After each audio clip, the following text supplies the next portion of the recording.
Saludos hermanos. Muchos se preguntarán si es que nosotros entramos ya en esos temas de teorías de conspiración. ¿Realmente tendrán razón esas teorías de conspiración? Creemos que en parte sí. ¿Y por qué afirmamos eso? Porque la Biblia lo dice. La Biblia, el Evangelio, no es un evangelio para irse al cielo, no es un evangelio para que seamos felices todos y nos riamos y el león paste con el niño y la culebra no le haga nada. Eso es, eso es una doctrina dogmática respetable, pero del siglo pasado de los testigos de Jehová. El Evangelio del Reino, como dice el libro de Isaías, bienaventurados los pies que anuncian las buenas nuevas. ¿Qué son las buenas nuevas? Es que viene un reino, hermanos. Viene un reino de justicia. ¿Y por qué necesitamos un reino de justicia si hay legislación, no es cierto? Hubieron los códigos de Hammurabi, que son muy buenos para las culturas. Hubo inclusive la Torá, que es una buena manera de tener una buena vida, como hace el judaísmo. Le pone reglas y todo, pero son gente muy moral. El cristianismo, muy moral, muy respetuosos. El islamismo, los monoteístas, ¿no? Tienen una vida muy ordenada, ¿no? Con reglas que salen de la divinidad, de las deidades de cada religión. Pero no, eso no es el Evangelio. Eso no es el Evangelio. El Evangelio es un proceso para llegar a un sistema de gobierno. ¿Cuál es ese sistema de gobierno? De equidad, misericordia y justicia. ¿En dónde? ¿En algún lugar extraño en el cosmos o en alguna dimensión? No, aquí en el planeta Tierra. ¿Por qué? Porque la Tierra hoy está en esclavitud. ¿Y la Biblia dónde dice eso? Pues claro, las profecías de Daniel. Cuando ustedes oyen a que baja un ángel, el Eterno se da el trabajo, se toma el trabajo de mandar un emisario, un malach, y le dice, van a venir estos imperios. Existen estas cabras, existen estos cuernos. No le está diciendo, Daniel, tú, bien amado, sigue comiendo kosher y también sé bueno. No le dice eso. Encima de que Daniel estaba preso en Babilonia, en casa real. Entonces, ¿qué le dice el ángel? Le dice, vienen estos imperios, estos reyes, la esclavitud sigue, viene un rey malvado. No habla de un diablito que viene y que me hace de noche, no. Le está hablando de imperios. La maldad de este mundo son los imperios, ¿no? Desde Nimrod, que la Biblia se da también, se hace un énfasis en que vive Nimrod, primer emperador del mundo. ¿Qué significa ser imperio? El imperio es una entidad que coopta los recursos, no solo naturales, sino también los recursos humanos, que no da a las personas la libertad natural que tiene que tener cualquier ser humano nacido en la tierra. No se diga de los hijos del Eterno, porque estoy hablando desde la perspectiva del hombre normal, de afuera, ¿no? Si usted le pregunta, el hombre tiene unos derechos naturales en la tierra. Esa es la ley del almirantazgo, que es algo que nosotros ya hemos explicado. Entonces, ¿por qué todas esas profecías? ¿Por qué a Isaías se le dice que un día va a regresar el pueblo y va a reinar? Y se le indica en los capítulos, después del capítulo 60, se le empieza a indicar cómo será ese reino. A Ezequiel le da medidas de un tercer templo, le dice cómo hacer un sacrificio, cómo repartir la tierra otra vez. Le dice quién tiene que servir y hace todas las modificaciones legales para que exista ¿qué? Un lugar, una casa de gobierno en Jerusalén en el futuro. Le da a Abraham una promesa. Le dice, tú serás, tu descendencia habitará desde Egipto hasta Mesopotamia, hasta Irak. ¿Por qué le da eso? Porque son de ahí esos lugares que han oprimido, de donde sale todos estos linajes que iban a oprimir al ser humano. No solo Abraham. ¿Y por qué escoge esa línea de Abraham? Porque la elección de la línea de Abraham y de Israel no es la exclusión del mundo. Entonces, si llega este pueblo, porque Israel tiene que llegar al reino, y en el reino el beneficio será mundial, ¿no? Entonces, ¿de qué estamos hablando? De sistemas de gobierno. Ese ha sido el evangelio. Eso es con lo que tropezaba. Ni siquiera se habla de la palabra evangelio, sino es por la Vulgata. La Vulgata en el siglo IV creó esta palabra relacionando con coine antiguo. Entonces, el evangelio realmente está descrito en el libro de Hechos 10, cuando Pablo está anunciando de que viene un reino. Bienaventurados los pies de los que anuncian este reino. A ver, ¿cuántas veces Pablo estuvo preso, no es cierto? Ninguna de ellas era por ser espiritual. Era porque anunciaba un rey que ya vino. ¿Entienden? ¿Por qué se indignaron los romanos con Yeshua? Porque decían que era un rey. Los judíos, ¿por qué lo coronaron de verdad queriendo hacer una mofa? Porque ellos esperan un rey. Bien, dicho esto, hay un pasaje en la Biblia donde Yeshua está con la mujer samaritana. Entonces a Yeshua se encuentra con esta mujer junto a un pozo. Ustedes ya saben esa historia que Abraham encontró esposa en un pozo, Isaac en un pozo, Jacob en un pozo, Moisés en un pozo, y viene Yeshua y encuentra mujer en un pozo, a una mujer en un pozo. Pero ellos encontraron a su esposa, encontró una representante samaritana en un pozo. Y Yeshua le dice que ella ha tenido 5 maridos y el último, el que ahora tiene, no es su marido. Entonces, Yeshua está hablando con una representante de las 10 tribus perdidas, está en Samaria. Y ella justamente estaba viviendo eso en su vida personal. Le dice, tú eres un profeta. Y le dice, sí lo soy. Tú eres el Mesías, yo soy el Mesías. ¿Por qué se presentó como el Mesías en Samaria y no en Judea? Por eso es que nosotros lo reconocimos, porque él vino únicamente a las ovejas perdidas de la casa de Israel que una vez vivieron en Judea. ¿Y por qué le dice 5 esposos has tenido y el que ahora tienes, o sea, el sexto, no es tu esposo? Porque ella fue tomada en el Sinaí por Israel. Y luego los asirios vinieron, Babilonia, Persia, Grecia, Roma. Y Roma acababa de entrar 90 años antes de esa fecha. Pompeyo entraba a Judea y tomaba y arrebataba a los macabeos Judea. Y por eso es que Yeshua recibió inmersión, porque nació un imperio extranjero. Entonces, ahora ya podemos comprender, ¿no? Y en Apocalipsis habla de 7 imperios y aún 8 que será el que gobierne el hombre de pecado. Entonces, hasta que venga la gran tribulación, hoy estamos bajo Roma, ¿no? Es proféticamente hablando esto. Ya, entonces vamos a analizar, ¿por qué el cuadrito? ¿Por qué este cuadrito? A ver, vamos a poner este cuadro acá. Ya, yo le tengo más simplificado, ¿no? Existe todos estos linajes, como se le explicó a Daniel, que venían los griegos, que venían la Roma, que venían los persas. Entonces existe un organigrama, estos son de los de teoría de conspiración, de cómo está organizada la élite mundial. En el grupo de WhatsApp internacional había alguien que estaba publicando de los protocolos de los sabios de Sion y todo eso, ¿no? Entonces dice que era mentira.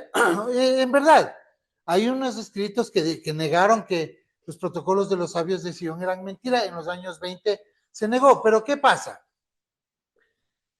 ¿Qué se decía en los protocolos de los sabios de Sion?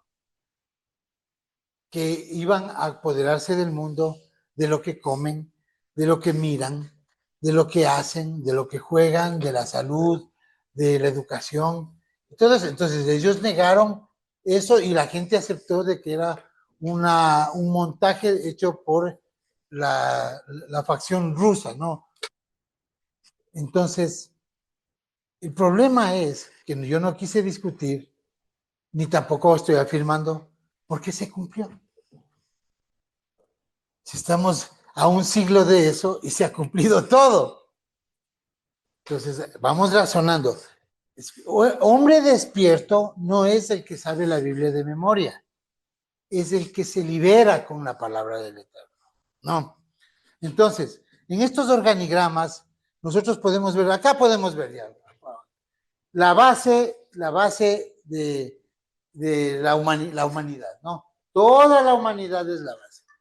Sobre esta humanidad existen los gobiernos de derecha e izquierda, las estructuras de control, la ONU, la OEA, la OMS, creada por los Rockefeller, por si acaso, y por los fondos Rothschild, ¿no? Pero veamos de abajo para arriba. Grupos, control de grupos globales, Fondo Monetario Internacional, Banco Mundial, el Banco de Inversiones y las sociedades como el Club de Roma, la Comisión Trilateral, que son solo de élite, escogidos, ¿no? Existen también sociedades ocultas como el Club Bilderberg, que se reúne cada año con personajes y definen aparentemente, no les puedo decir que yo sé todo, porque esto, ¿en qué radica esta Matrix que estamos tratando de descubrir y que la Biblia nos da luz? Radica en que no sabemos, pero estamos deduciendo que estos conspiranoicos en algo sí tienen razón, porque vemos que así funciona el mundo. Yo les voy a explicar cada uno. Las sociedades ocultas y discretas. Por ejemplo, para ser director de la CIA, usted tiene que ser caballero de Malta y relacionado a la masonería, o sea, un templario moderno. Para ser director del FBI, igual, ¿no? Para ocupar cargos de poder, usted tiene que pertenecer en algunos casos, como por ejemplo la familia Bush.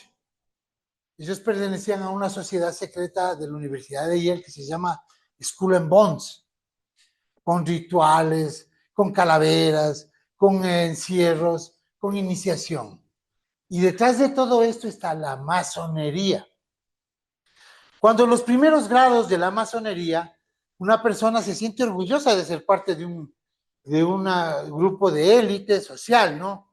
Porque en realidad son gente, filántropos o empresarios, banqueros, gente importante que se relaciona. Entonces, los primeros grados de la masonería sirve para hacer lobby empresarial. El mundo empieza, por ejemplo, yo soy un empresario y estoy sentado con el banquero, es mi hermano de la masonería. Entonces, yo voy a alcanzar los beneficios que da esa coyuntura. La prensa. ¿Por qué creen que ustedes aquí en el Ecuador, les voy a hablar aquí en el Ecuador, existen en los grupos de masonería, especialmente en Guayaquil, que es donde yo conozco, donde el que dirige es de izquierda, pero el otro es de derecha, y pertenecen a la misma logia, y tienen juramentos de iniciación que son más fuertes lo que hacen puertas adentro que lo que hacen puertas afuera. Muchos aparentan tener una posición política, ¿no?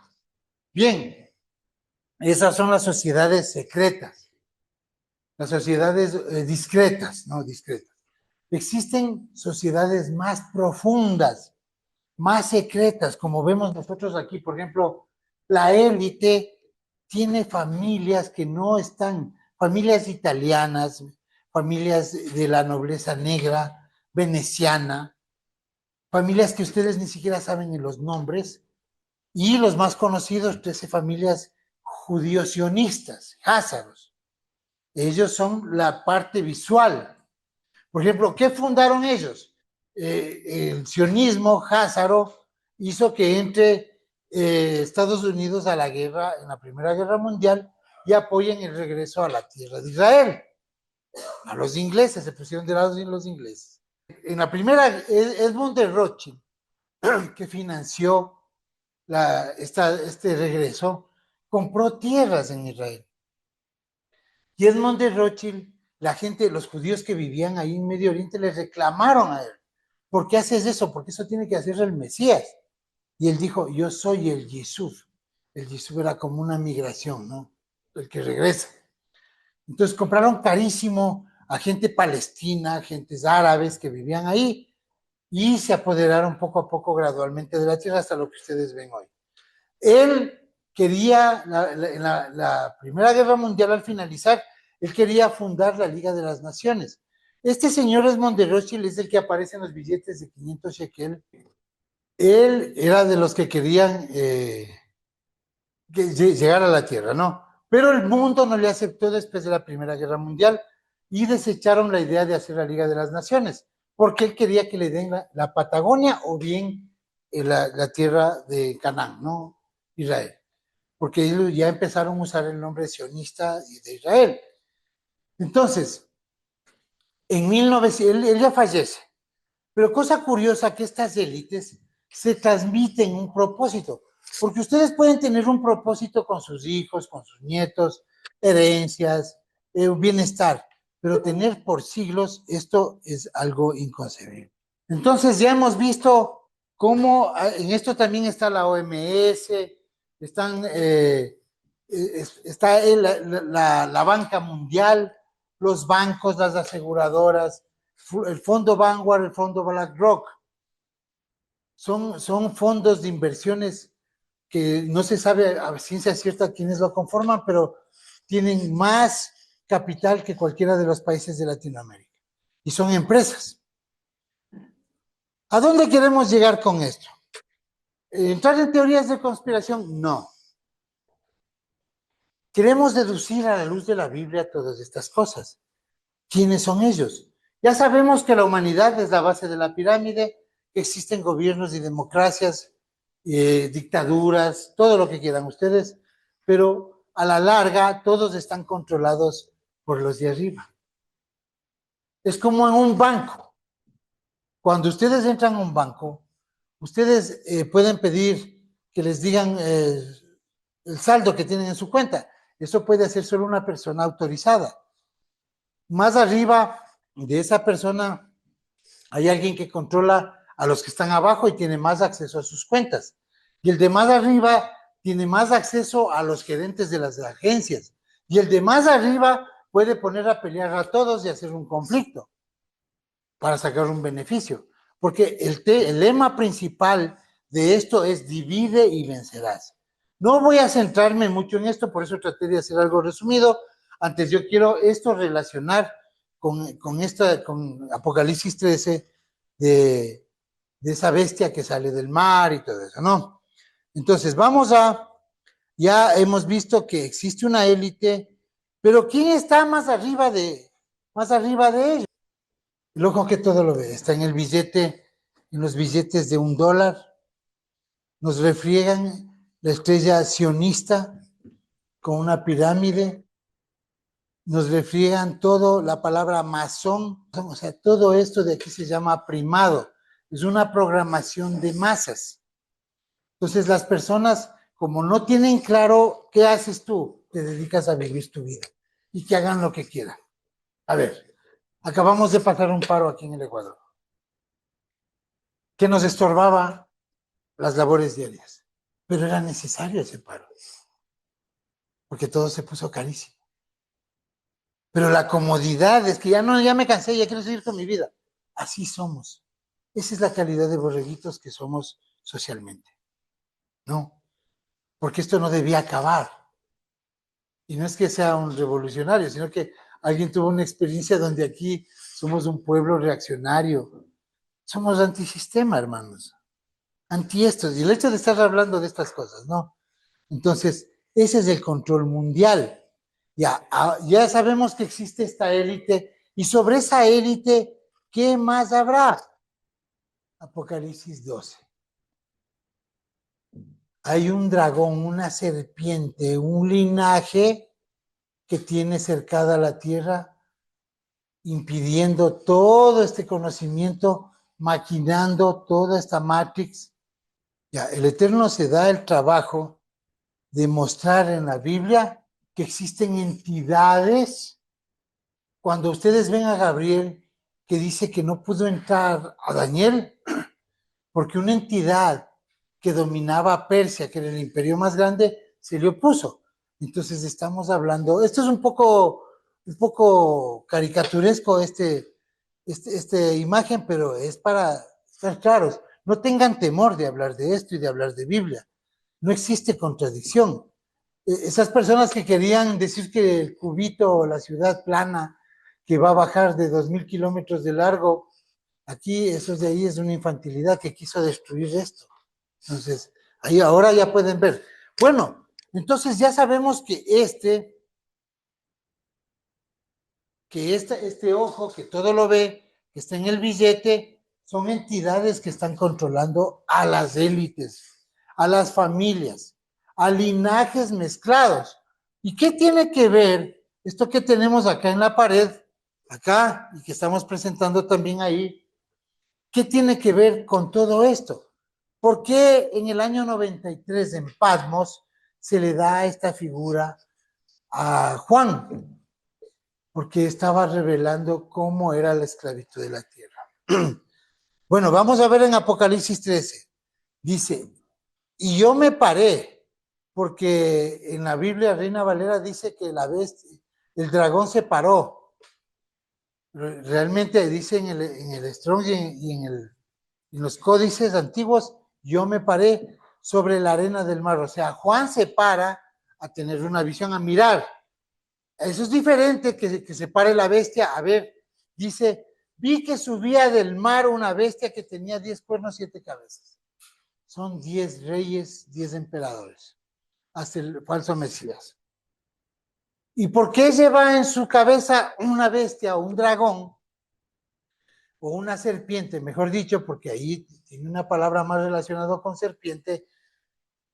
¿Por qué ese de ahí trae y sobre él vienen estos otros animales? Dice, además en sus cabezas había nombres. ¿Qué quiere decir eso? Los nombres blasfemos, que son autoridades, son los gobiernos. Acuérdense que el sumo sacerdote tiene una diadema que dice santidad a Yahweh. Quiere decir que él está bajo cobertura del Eterno. Entonces ellos tienen 7 diademas como la gran ramera. Si se acuerdan de la ramera, ¿no? Apocalipsis tiene 7 diademas, es decir, 7 imperios que le han dado su autoridad, como vimos que Juan le dice a la samaritana, has tenido 5 maridos y recién iba en el sexto. Pero la ramera tiene 7, no 6 como le vio a la samaritana. ¿Por qué? Porque falta el orden mundial que comienza en el 2031. Esa es otra diadema en la cabeza, ¿no? Pero vamos a esta imagen, vamos a ver.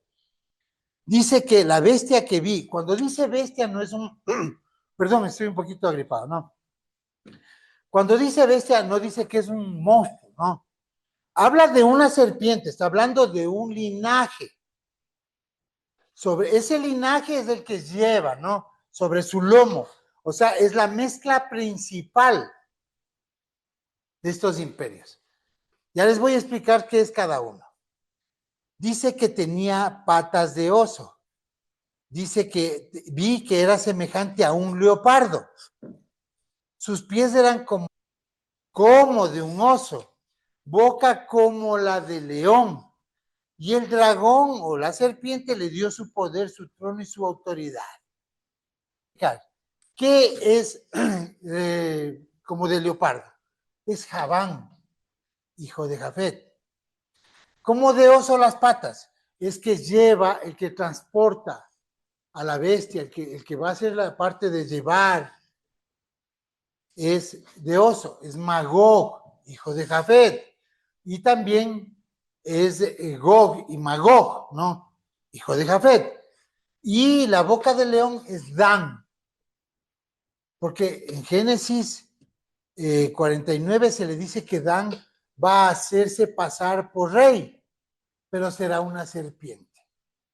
Entonces veamos las genealogías para entender esto, de que Caín podría haber sido una hibridación de una entidad de Orión.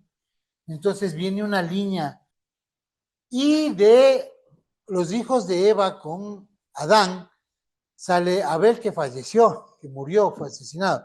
Sale Sedenos, Cainán, Mahalaleel, Jared, Enoch, Matusalén, Lamec, Noé. Estos son los que habla el libro de Gálatas. Esta línea era correcta. Son los predicadores de justicia, dice. Gálatas dice que hay 8 predicadores de justicia. Y son estos, a excepción de Enoch y Lamec. Lamec murió antes que Matusalén y Enoch fue traspuesto. Bien, entonces ya estamos viendo 2 linajes. De este linaje de Adán sale el segundo Adán, que es Yeshua. Y vamos a la profecía, ¿no? De los hijos de Jafet, Gomer, Magog, Madai, Javán, Tubal, Mesec y Tiras son los que van poblando estos lugares. Ellos pueblan Europa del norte, oriental, Madai. También hay los hijos de Gomer, Askenaz, Rifat y Togarma. Ellos están ocupando el norte de Europa y Askenaz es lo que es Alemania, ¿no?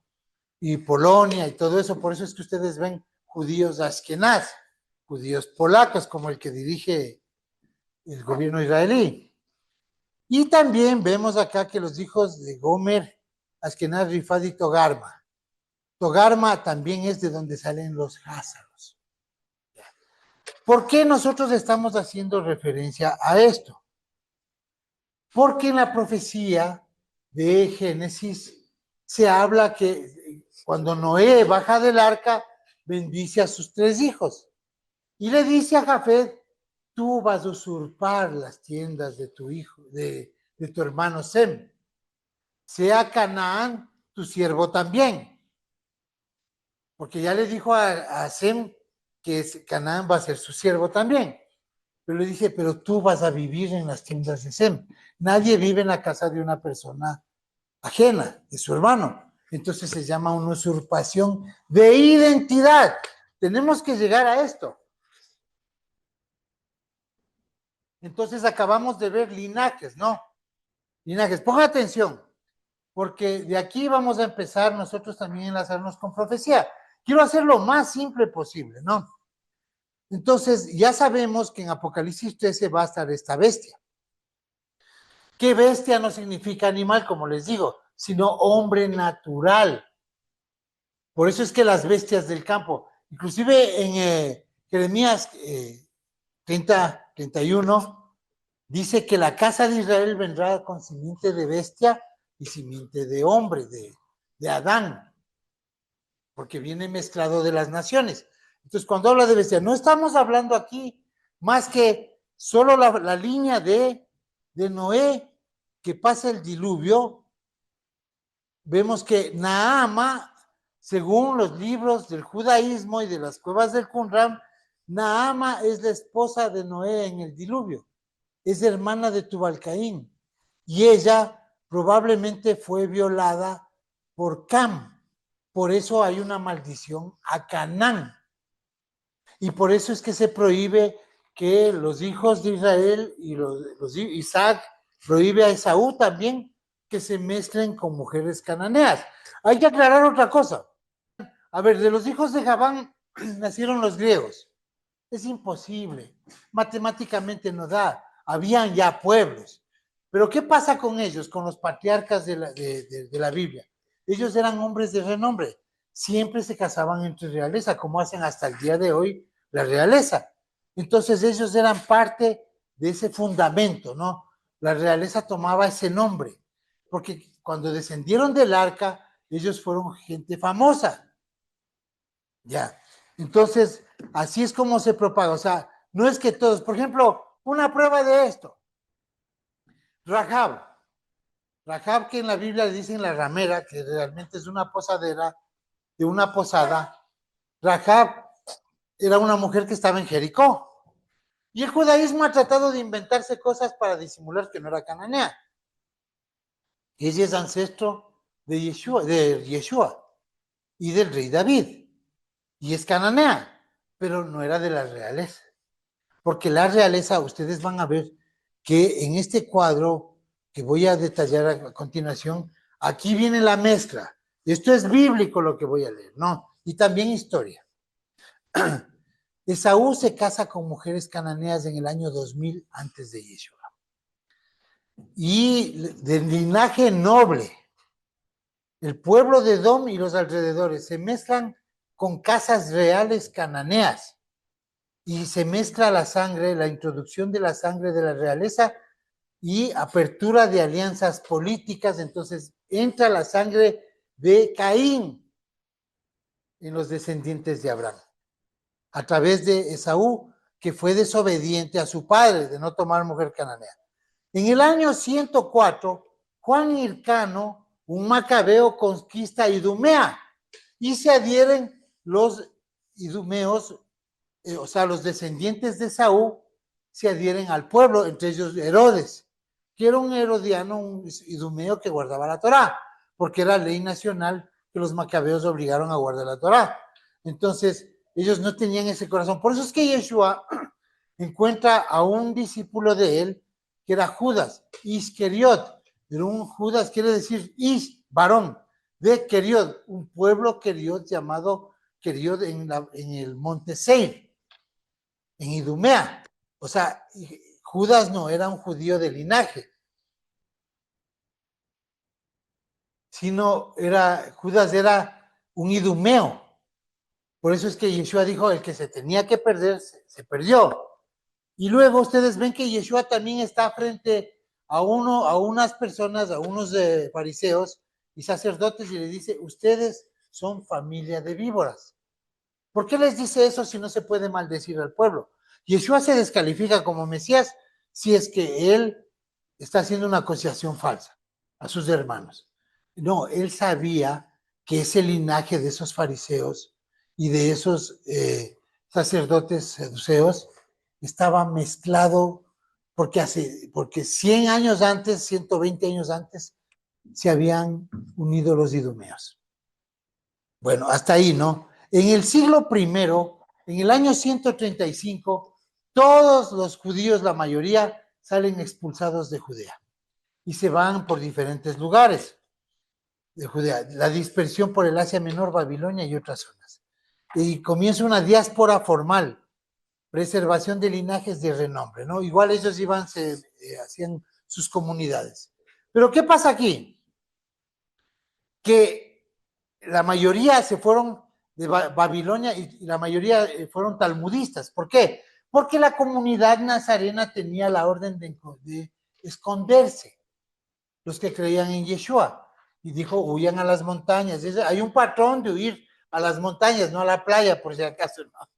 A las montañas. Entonces, cuando hicieron eso, ellos estaban, por eso es que hay cuevas que tienen pescaditos, hay cuevas, hay unos videos que hemos mostrado de cuevas donde, inclusive un católico llamado Epifanio, cuenta en un libro en contra de las herejías, que encontró a unos seguidores de Jesús, dice él.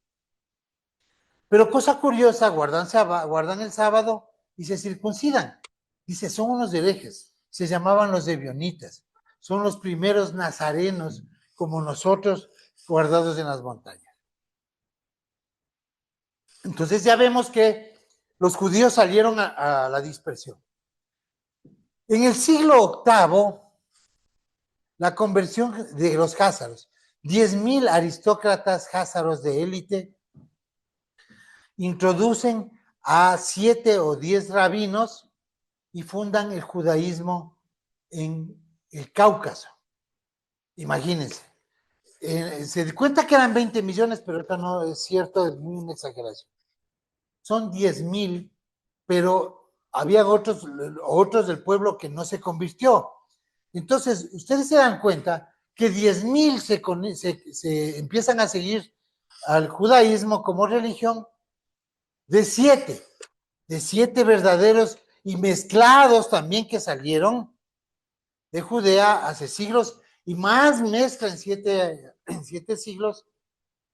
Y ellos, toditos esos 10,000, en la siguiente generación se veían como judíos askenaz. los házaros, los que hoy dirigen el mundo a través de estas élites. Ya estamos viendo cómo van apareciendo el poder, ¿no? El poder banquero. Y ese pueblo házaro era un pueblo perverso, guerrero, mercenario, y venía de los descendientes de los hunos y venían del Volga. Ya, en el siglo X y el siglo XVIII hay unas migraciones hacia Europa del Este, crecimiento demográfico, asentamiento en Polonia, Ucrania, consolidación de comunidades judías, y a ellos empiezan a seguir talmudismo y con reglas propias. Esos son los que regresaron a la tierra. Por eso hay algo que dice la sinagoga de los judíos, que dicen ser judíos y no lo son. Ya están viendo cómo aparece. Pero aparece una clase banquera ahí, la usura. Era gente muy comerciante, ¿no? Y aparecen familias poderosas que se mezclan con la nobleza negra. Y tienen acceso a la banca, hacen alianzas con la realeza en el siglo XV, siglo XVI, miles a decenas de miles de alianzas estratégicas con príncipes y monarquías, participación directa de la política europea y financiaban guerras, eran prestamistas. Entonces está apareciendo el poder de la banca. Ya había poderes detrás de estos imperios, habían ya los poderes de los venecianos, de la cuestión naviera, de los astilleros y del comercio mundial y comercio con China a partir del siglo XI. Bueno, entonces vemos que se va uniendo la élite. En el siglo XVIII, la expansión financiera se consolida en casas bancarias de Habsburgo, de Fugger, Rothschild, temprano. Integración en logias y hermandades secretas. Incremento del poder económico, político, consideración de linajes mixtos. Empiezan las mezclas. Pero, a ver, yo quiero que miren esto, ¿no? Esto no solo es linaje, esto de aquí, es una confabulación, es una unión de pensamientos y actividades, pero también de linaje. O sea, es un componente. Quiero que estén claros que esto es lo que hoy día ya se ha formado. De esto sale el hombre de pecado. Y bueno, veamos en el siglo XX el financiamiento internacional, familias judías húngaras, polacas, házaras en Europa, apoyo a conflictos militares, alianzas dinásticas, financian siempre las guerras, los dos bandos, crean una élite financiera transnacional con influencia sobre los gobiernos. En el siglo XX y XXI, dominio financiero global. Entonces, ahí ya estamos viendo esto. Pero ¿por qué unas familias pocas pueden pensar en amasar tanto dinero si uno no necesita más que 60, 70 años, un dinero y unas generaciones más? ¿Por qué hay un plan milenario de tomar control del planeta? ¿Sí me explico? ¿Por qué llegamos a un estado de esclavitud total? Ellos nos dicen qué ver, qué comer, nos manejan, nos hacen pelear entre nosotros porque hay un eslogan, divide y vencerás. Hay una tesis hegeliana también. Entonces, nosotros debemos entender que estamos presos, hermano. Ya vimos que era el Evangelio. El Evangelio es un reino de liberación. ¿Y por qué vamos a necesitar cuerpos gloriosos? Porque hablar de resurrección suena muy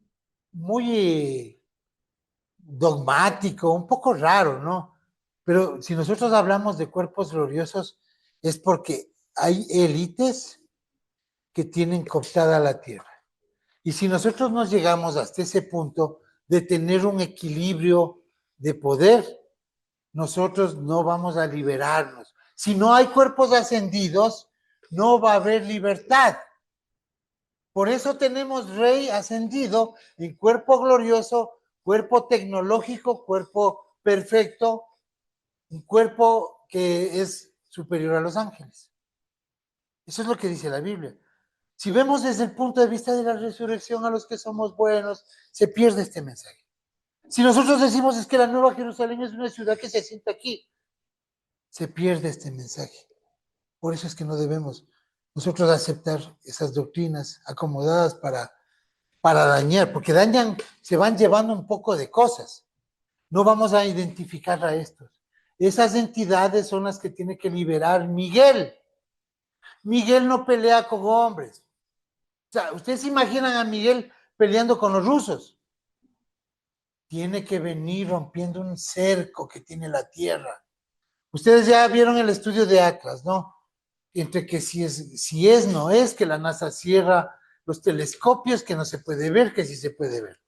Y la gente se cansó. ¿Y quién se acuerda del 3D Atlas?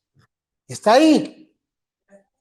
Puede ser nave como tecnología. Yo ya no voy a entrar en eso porque después no me voy a hacer muy conspiranoico, pero solo les dejo el beneficio de la duda. Pero lo que sí les digo es que en la Biblia hay naves extraterrestres.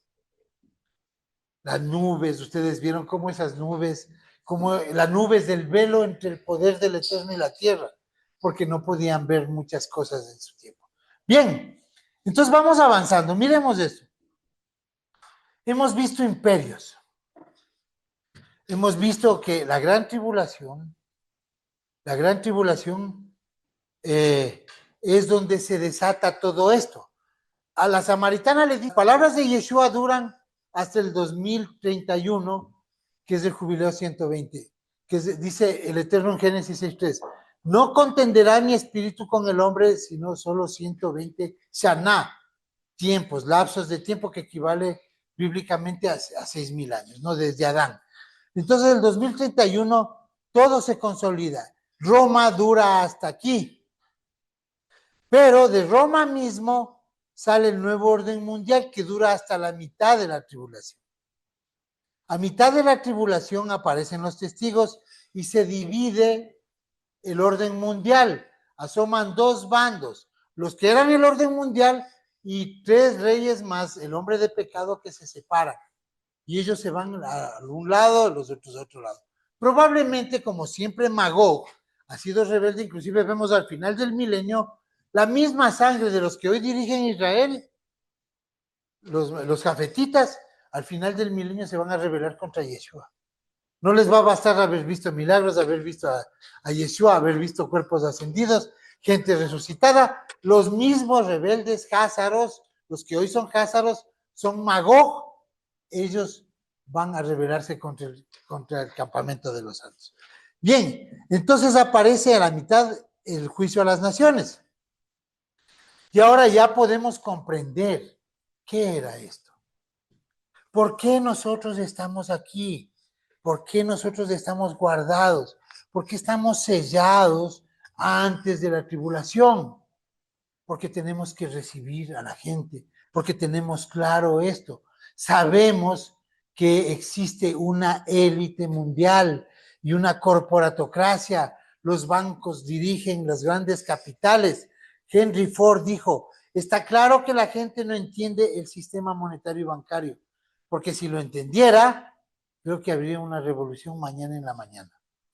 Entonces, estas entidades tienen todo bajo su control y esas familias de linajes, especialmente este linaje de Caín, que es sobre el cual se ha montado todo este andamio de los imperios.